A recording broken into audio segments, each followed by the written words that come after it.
Well, that was awesome. Yeah. BJ, how long did it take you to come up with that crap on the Pop Goes the Weasel? I mean, Listen, that's the I mean, at biggest least bunch of 3 days I had to do BS. that, right? No way. It's just a way to screw someone out of money. Anyway, we have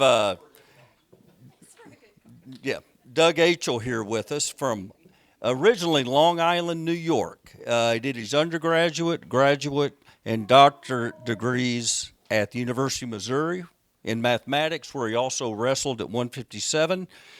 So he just pinned John Smith last week, so I wouldn't be messing with him. Anyway, Doug's done a ton of outdoor stuff, and he's built a native log cabin by hand at 11,000 feet near Pitkin, Colorado in 1975. He has guided and climbed over 40 of Colorado's 14ers, which are the 14,000 feet above sea level. And he's also taught OSU groups sled driving and dog care in Gunnison, Colorado. So, Doug, come on up. Thank you.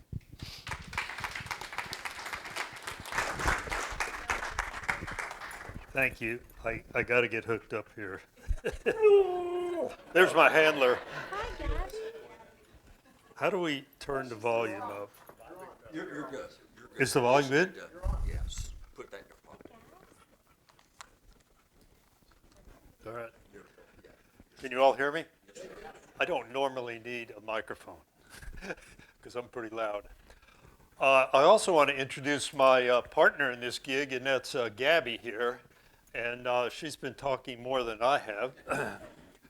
So what I'm going to do this afternoon is I'm just going to give you a brief outline, and I'm going to zoom through some of this so I can get to the latest Iditarod in 2026 where I was involved. But I got to have some introductory stuff. So I guess what's a sled dog? You see, Gabby's a sled dog, but what's all that involved? Well, you can read up. They're trained. They're bred to be behind a sled, okay? And so she looks a lot like a Siberian Husky. She has more Siberian in her. However, she does have some other stuff that enables her to be behind a sled. And for example, come here, Gab. For example, if you look at her here, around their neck they have a ruff. And if you look at her tail, yeah, your tail. When they lay down in a circle, that ruff, they can put their head there and their tail curls around, and they just look like a ball in the ground. So that's part of their what they look like. And I'm going to go through a lot of these because I want to get to the Iditarod part later. These guys are not an AKC breed. They're not a poodle. They're not a bull terrier. They are bred from all different kinds of dogs to accomplish what we want them to do, be able to be outside and pull sleds and so forth. Gabby weighs about 56 pounds, and I sort of pointed out a little bit about what her ingredients are there. Gabby's very friendly, by the way. She wouldn't bite you, but she might stay away a little bit, or she will try to jump all over you. So here's a few Alaskan Huskies that are my friends. And this all started with a dog named Gumby. And Gumby perhaps was the best racing dog that I've ever been with. But he raced in the Yukon Quest, which is a 1,000-mile race, much more difficult than the Iditarod. And in 2010, they picked one dog as the outstanding dog for a patch, and that was him. So it all started with Gumby. There he is racing. You can find him in the picture there to the right. And then, okay, here's Gabby, Gumby passed away. And one of my veterinarian friends, hooked me up with Gabby, and I named her Gabby. She had a name like Coco or something like that, and I named her Gabby just so that I would always identify her with Gumby because they look identical. At home today is Mr. Turtle. And Mr. Turtle, I put his picture here because he doesn't have a lot of Siberian in him. He has more bird dog in him. And that's the point about sled dogs. They can have different breeding in them. Turtle is 70 pounds. I have had Turtle on a sled, and I'll tell you, you got to really be ready because he's typically the one that's nearest the sled because he pulls so much. This is what the dog team looks like. Your guys out front are the lead dogs. Then you have the swing dogs. Those are the ones immediately behind the leaders. Then you got the team dogs and the wheel dogs. So that's kind of the way it hangs, the way they line up for the sled. And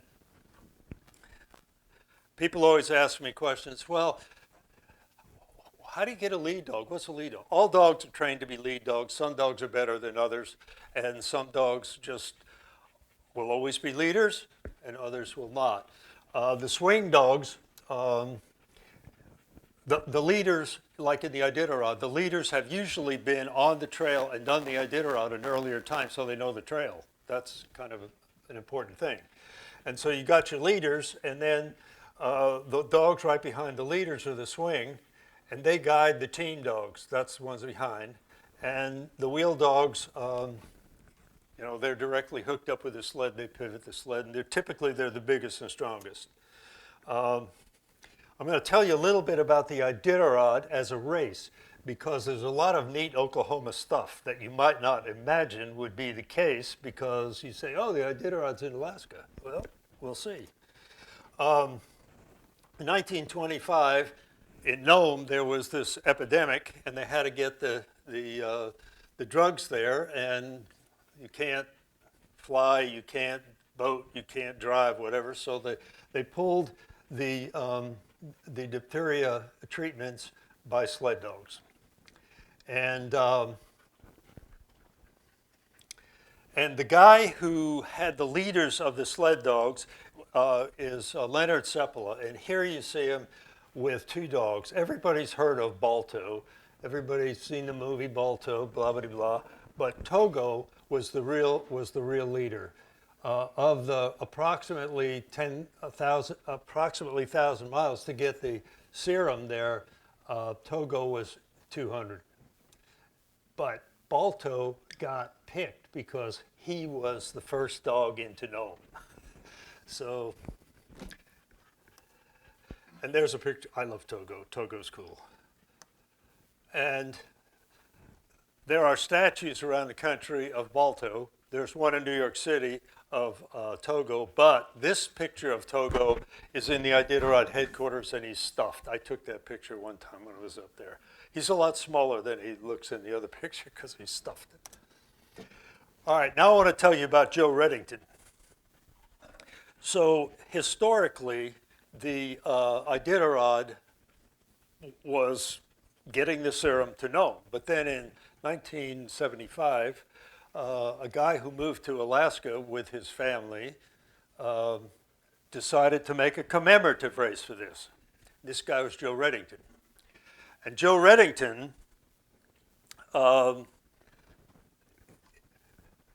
is from Kingfisher, Oklahoma, if you didn't know that.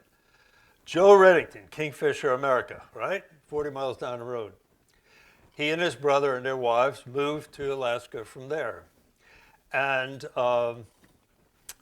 Joe, in this picture here, his famous dog that he loved was Feet. That's the dog with him right there, Feet. Joe Redington is buried in Wasilla, Alaska on his sled. Now, here's a fact that's really cool. 1976, 200th year of American liberty. What does Joe Redington do? He hooks up 200 sled dogs and puts them on a sled and takes them through Anchorage. I wonder if they're going to do 250 this year. I mean, there's not that much difference between 200 and 250, actually. You know, I mean, I sure wouldn't want to be with them. I had two dogs, Gumby's kids. At our farm, I used to hook them up on my four-wheeler. They could pull my four-wheeler, no gas, nothing, just put it in neutral, and they'd pull me, two of them.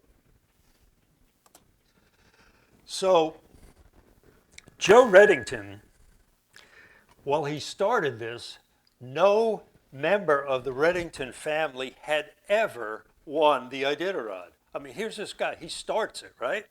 And his kids, his son was Ramey Reddington, he never won, nobody ever won. Well, in 2023, his grandson, Ryan Reddington, won it. And I was, of course, there with him. And he did it in 8 days, almost 9 days. That gives you an idea about how long it kind of takes. It varies on the course year to year, but that's about what it does.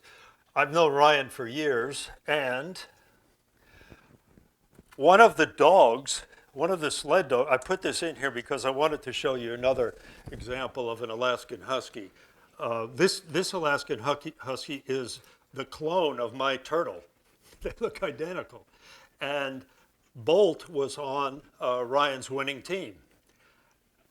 And a woman in Oklahoma City who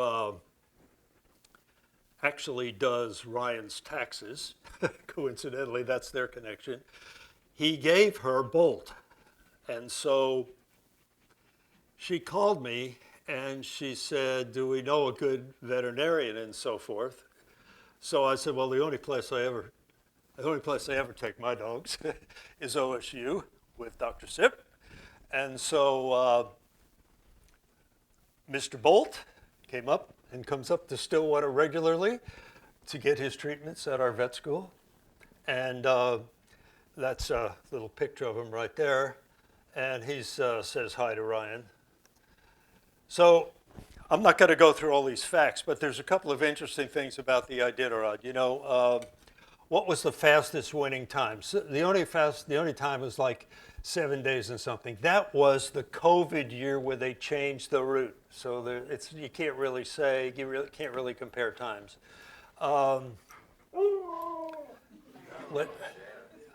Let's see. Dallas Seavey, the Seaveys, Mitch Seavey, they've got a lot of stuff. There's only been one guy that's won it 4 years in a row. You can look at these, and at the end you have a question.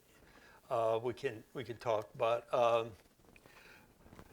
for years there was only 2 people who ever won it 5 times. Then in 2024, Dallas Seavey was one of the 5, and he won it for the 6th time. So there's only been one person that's ever won it 6 times since 1975. People like to know about Susan Butcher. People have heard of Susan Butcher. She won it 4 times. She was a very super female musher. That's about all the facts that we need there. So now I want to spend some time talking about this year's Iditarod because this was kind of cool.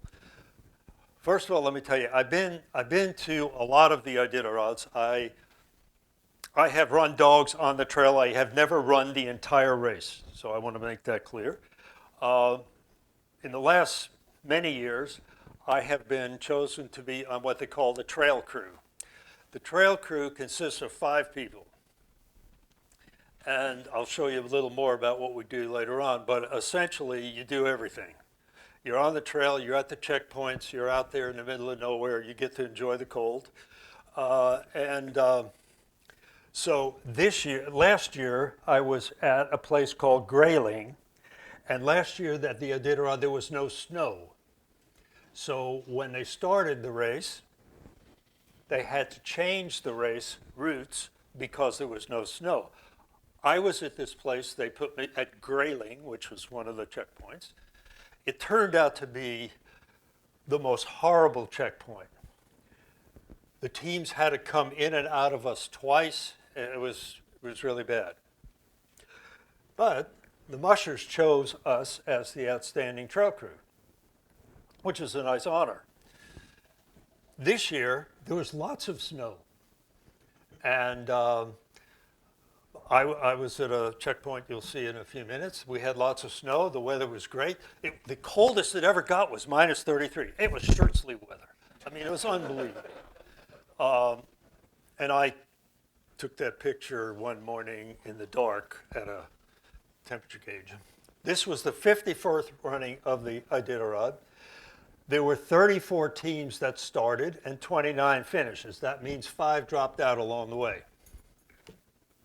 There are 26 checkpoints. Oh, okay. The picture of that comes up. So how does all this work? Well, a musher can start with at most 16 dogs. They all start with 16 dogs. These are the dogs you're going to take to Nome. You can leave some along the way, but you can't add any more, and you must finish with 5. All right, this is all new stuff. I was surprised at this year. But you see, sled dog races are having a problem with money. The entry fee for the Iditarod is $4,000 for your team. You have to qualify to be in the Iditarod. You have to do a lot of earlier races at certain times to qualify because they don't want somebody out there who's not going to be successful. Okay. Well, earlier years when I've been at the Iditarod, we've had 60, 70 teams start. This year, very few. So there's fewer teams competing. Cost is one of the big factors. So here comes a guy, Mr. Money, and he comes along and he says, I'm going to give $300,000 to the Iditarod. And by this donation, that'll cut the entry fee in half so that mushers only have to kick in $2,000 a piece instead of $4,000. Okay. But if we're going to do this, the money man says, I want to run the Iditarod, but I don't want to have any of the rules of the Iditarod apply. I want to hook up a dog team. I just want to take the dog team, change my dogs wherever I want, no time, well, timing, but no rules, no serious rules, okay? So he did this. This guy's name was Gel Roki. He finished it in 8 days and 2 hours. Now, when you see the final time of this year, you're going to find out he finished over a day ahead of the leaders. Well, but all he did was he had traded his dog teams here and added this and did that, and okay? So there's a big question, and there were 3 of them that he funded to do this. He was the only one that finished. The other 2 didn't finish. So the Iditarod now has an expedition class in addition to a racing class. And that whole thing happened just because of money. I'm not being negative about it. It just creates a different environment for the race. I think they're going to do it again next year. Okay, so the first Saturday of March, every March, in downtown Anchorage, there's what they call a ceremonial start. It's party time. Everybody packs up their dogs Saturday night, and they drive about 80 miles up to Willow, which is where the real race starts. So on Sunday, that's when it really kicks off, and it ends in Nome. I just have a few pictures here of to kind of show you the ceremonial start this year. In Anchorage this year, there was a lot of snow. Starting temperatures were minus 10, minus 15. It was very cold, okay? And so you can see here, this is what it looks like when they have the ceremony. It's a big party time. I've been to it several times. I don't go to the ceremonial start anymore. I don't need it. I fly up and then they take me in a little plane and take me out to the checkpoint where I'm going to go. Okay, so then the restart on Sunday in the afternoon, this is when it really happens.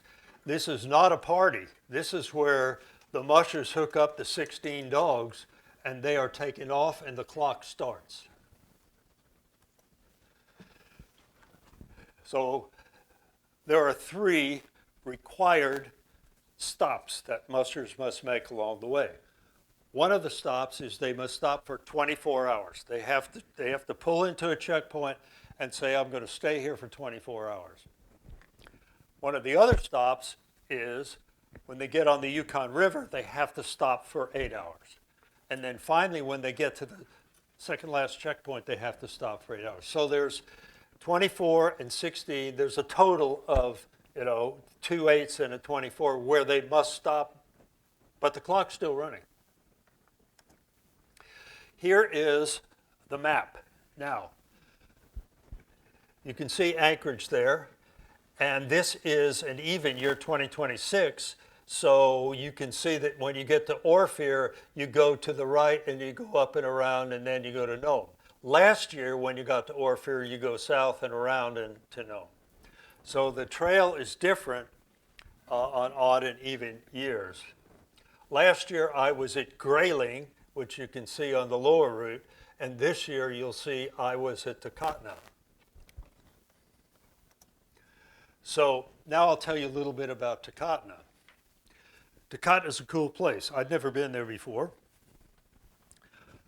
It is a native community of 50 people, and they have a school, and they have a village place where they get together, which is part of the school. And so what happens when a musher comes into a checkpoint? Well, in this case, if you look at the first picture to the left there, you will see these white bags off to the left. Now, here's one of the white bags. Every musher usually ships out 3 to 5 bags like that. In one of the bags is the one that says return. In other words, when they pull in, they take their bags, they pull out of it whatever they want, and when they leave, they package whatever they want in the return bag, and that's flown back to their kennel. Now, when a musher comes in, it goes like this. You see the trail there, so they come in, they stop, we get their time, they pick up their bags, or actually we would put their bags in a sled and take them to where they're going to be, but then they have to pick up their straw and their heat. You know what heat is? Heat is a liquid. Heat, you put it in a pan, light it up, that's the way they boil water. And that's the way you boil the water for the food. All right, now, I didn't take this picture, but there was this guy there. I always like to have pictures of the checkpoint so we can see what really happened. But we've never had, so this guy was there and he had a drone. And I said, I was nice to him, I was tired because sleep deprivation is real. But I said, hey dude, can you make a drone picture of the checkpoint? He said, yeah, I'll do that. So we did, and that's this picture. Now, so here's what happens. These people, they come in at the bottom, at the left there, they come in, there's the bags. I can't point on this. They come in, there's 2 buildings, and then they can either stop or they can spend time in the checkpoint. They make a choice. Takotna is almost 350 miles from Anchorage, so it is a very popular place for the teams to spend their 24 hours. So they'll pull in there and they say, are you going on? You're going to stay? I'm going to take my 24 here. Okay, so that means we got to park them. Got to park the teams. Doug's job. Two of the guys that were on the trail crew, I worked with one of them last year, were cross-country runners at the University of Michigan. They just graduated. I was an old guy wrestler. We were all athletes, Okay, so those guys, when the teams would come in and we checked their time, one of those guys would take the team and run them up, well, they would actually follow them to the turning point. Then the second guy would take them around the bend, and Doug would put them where they're going to be placed. And you can see how these guys are all lined up, right? I designed the checkpoint place there. So that's just part of it. Here's what it looks like, the dog yard.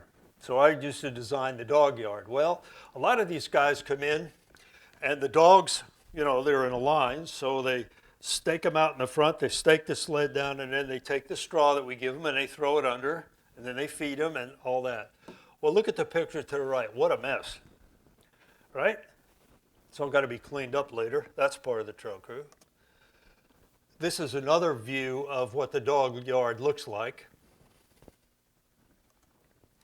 Now, one of the guys that I've gotten to know over time is Jesse Holmes. Do you all know about Life Below Zero? That's that thing that was on TV. It was a series on TV where Jesse Holmes, it was about his life. Anyway, I got to know him a few years ago, and so I usually take care of his teams when they come in. And this first picture on the left shows you a little bit about what happens here, because on the back of his sled is a kennel. And so if he's going along with his dogs and he decides, I want to rest the dog, what he does is he puts the dog in that kennel, and the dogs are trained to rest. And then when he wants, he takes them out, maybe puts one or two more in there and so forth, so he can rotate them around. That's actually kind of cool because you don't have to leave dogs behind. Now, Jesse Holmes does this. When he brings his dogs in, he doesn't line them all up. He undoes them. They all go in a circle. He puts the straw down in a circle. They go in there, takes his feeders out. He feeds them right in a circle. He covers them up with straw, and then he covers them up with a blanket. These guys typically throw away the blankets when they leave because at each checkpoint they have blankets for the dogs so they don't carry them on. So I gleeped one of these to bring it back just to kind of show you guys. And yeah, Gabby, I got it. And so here's some more pictures, and you can see that those dogs are so covered that you can hardly see them. And there he is. So he came in, I think at 2 in the morning. I got him situated, I did all the stuff. And he fed him. And I said, well, how long are you going to leave him here? He says, 6 hours. Every 6 hours, he wakes him up and feeds them. And then they go back to bed. And then in 24 hours, he's out. He goes back on the trail. This is just another view of what's involved with the checkpoint. You can see coming in the top, that's where they check in. Then there's a loop around that gets them to the dog yard. And then when they leave, they go straight out on the right. Hey, Doug, we're winding up time, and I don't want to cut you off, but I also know there might be a couple of questions. Could you take a couple of questions and then hang on after? Absolutely. I can cut it. I can quit anytime. I think, anybody have any questions for Doug? Yeah, and I know there's probably nothing 1,000 miles, there's not any photo finishes, but what are the closest finishes on something like that? I'm sorry, what is what? Closest finishes at the finish line? I mean, I suspect it's probably there's not any photo finishes. No, they're hours and days apart. Okay, so let me zip on down to the, well, this tells you about sleep deprivation. That tells you inside the checkpoint. All right, I do want to say one thing. Takotna was known because the women at Takotna make pies. They made over 60 pies. They give them to the mushers. The mushers take them in their sled and move on to the next checkpoint and give them to people. Those are the ladies that made the pies. That's our trail crew. The two guys to the right are the runners. And there is a person on the trail crew who does all the communications. They call that the comms person. So she's in the middle. All I'll say is the dogs get with your question. Yeah. Doug, how'd you get into this? I've always loved dogs. I had a dog. My son and I used to run a lot, and this dog picked us up. We rescued her. Her name was Max. I never understood Max. Couldn't figure out Max until I got Gumby, and then it was clear. So, if a musher decides not to take a dog the full time, they can leave him at a checkpoint. They put him in small airplane, fly him back. And then this is the end. This is the guy who won it. And this, I just want to say one thing about this. The dog on the left is Polar. His name is Polar. I named my Jeep Polar, actually. Polar's 9 years old. People say, well, how old are these dogs? The dog on the right is Zeus. Those are his leaders. These are the winning times. They were all over 9 days.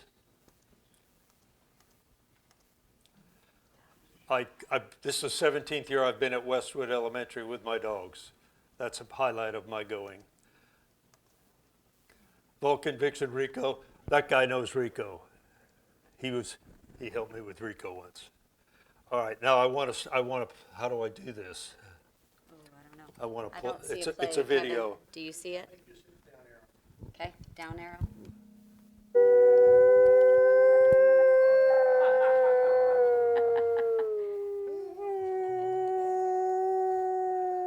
Look at her ears. Look at her ears.